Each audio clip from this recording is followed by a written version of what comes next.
بسم اللہ الرحمن الرحیم۔ آئی فار علم کے دیکھنے اور سننے والوں کو السلام علیکم۔ جامعہ صغیر میں آپ صلی اللہ علیہ وآلہ وسلم کا ارشاد مبارک ہے، جس میں آپ صلی اللہ علیہ وآلہ وسلم نے ارشاد فرمایا کہ یہ 3 علامتیں ہیں، نشانیاں ہیں۔ جس آدمی میں یہ 3 نشانیاں ہیں تو وہ خوش قسمت ہے۔ پہلا خوش قسمت انسان وہ ہے کہ جس کی زبان اس کے قابو میں ہو، یعنی وہ کوئی بات کرنے سے پہلے اس بات کو سوچے اور اس بات کو تولے کہ کیا میں اس بات کو صحیح کر رہا ہوں، کس انداز سے کر رہا ہوں، میرا بات کرنے کا انداز درست ہے یا نہیں، اور اس کے بعد بات کرے۔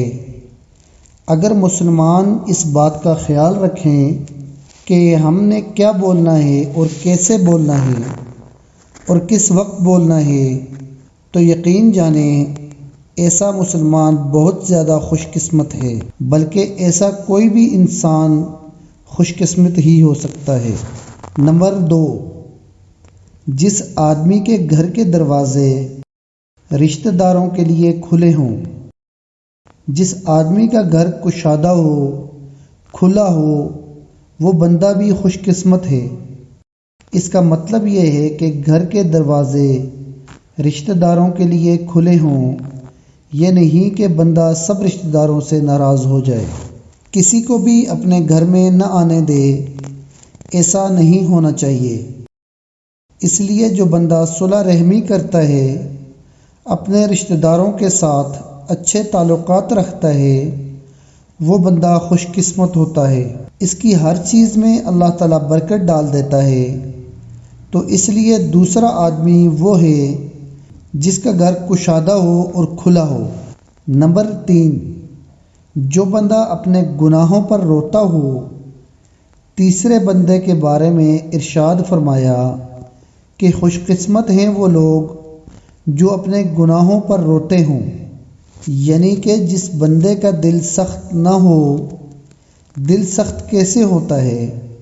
جب بندہ گناہ کرنے کے ساتھ ساتھ اپنے آپ کو بھول جاتا ہے، گناہ کو گناہ نہیں سمجھتا، اور گناہ کر کے بھی یہ سمجھتا ہے کہ میں نے کوئی غلط کام نہیں کیا، تو ایسے بندے کا دل سخت ہو جاتا ہے، اور پھر اسے اپنے گناہوں پر رونا نہیں آتا۔ تو جو بندہ اپنے گناہوں پر روتا ہے، اللہ تعالیٰ سے معافی مانگتا ہے کہ اے اللہ، میں تیرا بندہ ہوں، بندہ ہونے کی وجہ سے میرے سے گناہ ہو جاتے ہیں۔ کئی لوگ پوچھتے ہیں کہ ہمیں رونا نہیں آتا، ہم کیا کریں اگر رونا نہیں آتا؟ تو رونے والا منہ بنا لیں۔ اللہ پاک کو تو صرف بہانہ چاہیے، وہ اپنے بندے کو بخشنے کے لیے بہانے ڈھونڈتا ہے۔ ان 3 بندوں کے بارے میں ارشاد فرمایا کہ جس بندے میں یہ 3 نشانیاں ہیں، وہ بندہ بہت زیادہ خوش قسمت ہے۔ تو ہم سب کو یہ چاہیے کہ یہ 3 علامتیں ہم اپنے اندر پیدا کریں، اور اگر ہمارے اندر یہ 3 علامتیں ہیں تو ہم اللہ تعالیٰ کا شکر ادا کریں۔ معزز ویورز، اگر آپ کو ہماری یہ ویڈیو پسند آئی ہے تو مزید اچھی ویڈیوز کے لیے ہمارے چینل کو سبسکرائب کریں، بیل آئیکن دبانا نہ بھولیے گا، ہمارے پیج آئی فار علم کو بھی فالو کریں۔ اپنا ڈھیر سارا خیال رکھیے گا۔ ملتے ہیں ایک نئی ویڈیو کے ساتھ۔ السلام علیکم، خدا حافظ۔